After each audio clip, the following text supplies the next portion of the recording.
Bab 3844. Aku bukan Tracer Taois.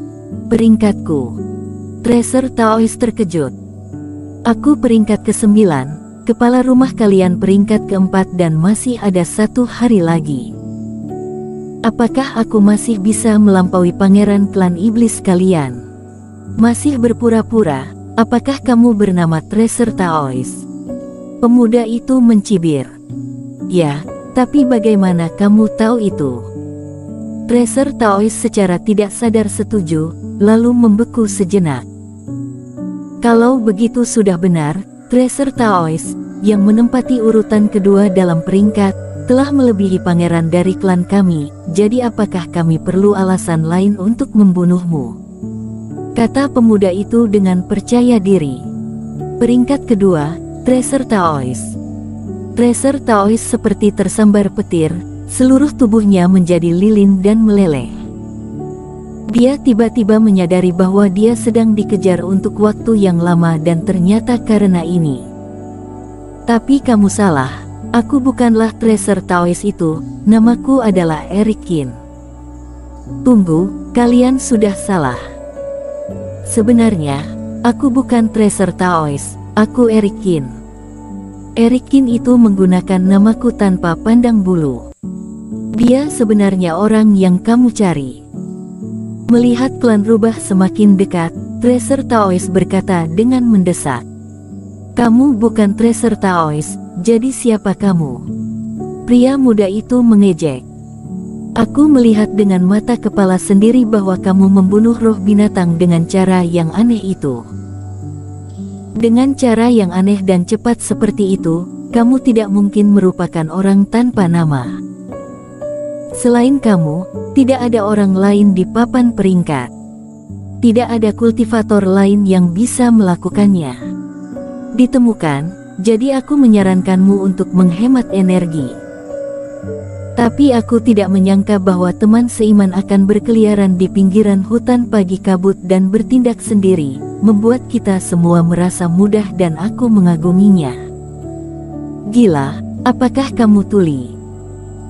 Aku ulangi, semuanya salah paham, aku benar-benar bukan Tracer Taois di papan peringkat, aku Eric Qin, kalian carilah Tracer Taois itu. Tracer Taois sangat marah. Dia tidak pernah membayangkan bahwa menggunakan nama Eric Qin, akan terkena dampak kejaran Eric Qin juga, jika dia tahu ini, akan lebih baik untuk menyebutkan nama lain saja.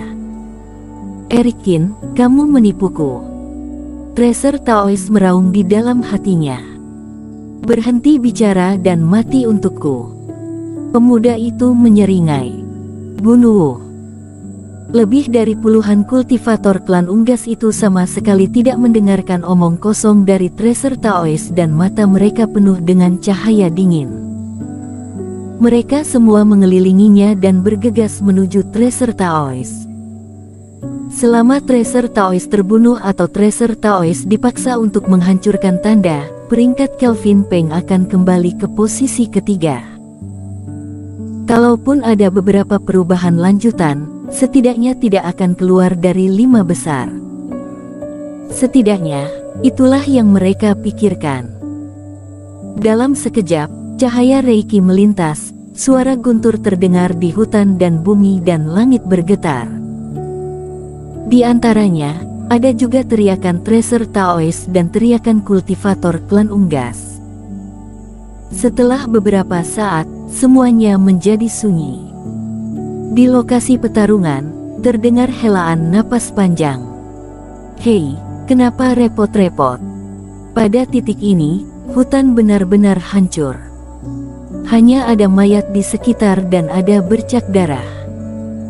Di tengah lapangan, Tracer Taois menghela napas berat dan mengenakan jubah Tao lagi. Pada saat ini, bagian atas tubuhnya terbuka dan Tracer Taois tidak memiliki bentuk tubuh yang sempurna seperti Eric Qin, dia agak kurus. Namun, jika ada orang di sini, mereka pasti akan terkejut. Karena saat ini, tubuh Tracer Taois bersinar dengan garis-garis emas yang padat, terutama lengan kirinya, yang penuh dengan cahaya keemasan, sepertinya lengannya seperti buatan emas dan bersinar. Setelah mengenakan jubah Tao, cahaya keemasan pada Tracer Taois secara bertahap menghilang. Sialan Erikin, yang membuatku memecahkan cincin pembunuhan dan mengungkapkan rahasiaku. Ketika melihatnya di rapat terbesar, aku harus meminta penjelasan padanya. Tracer Taois mengertakkan gigi dan memarahi beberapa kata, mengenakan pakaiannya dan menghilang ke hutan lagi. Sampah, sekelompok sampah.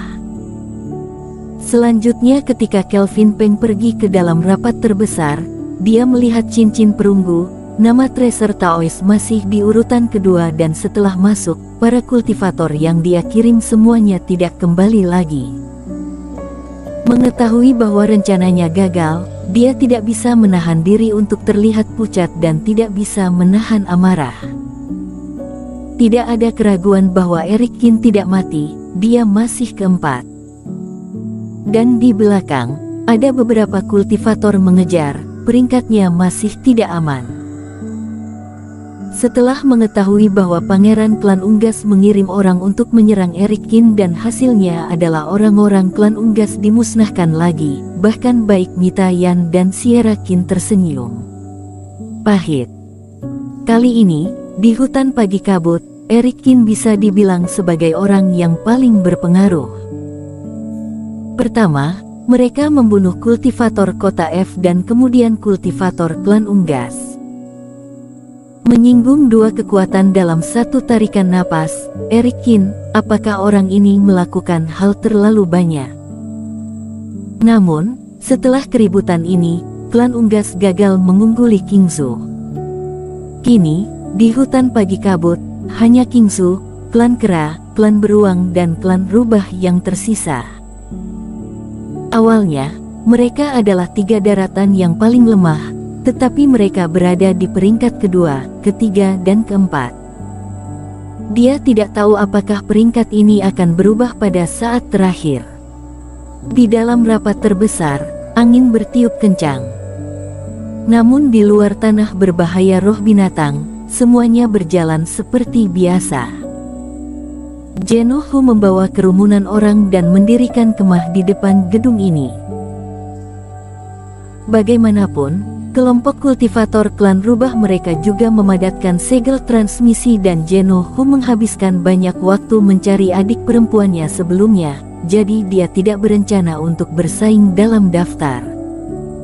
Berada di sana tidak ada bedanya bagi mereka. Kakak kedua, menurutmu apa yang akan diminta Erikin pada akhirnya? Aku selalu gelisah ketika dia menunda seperti ini.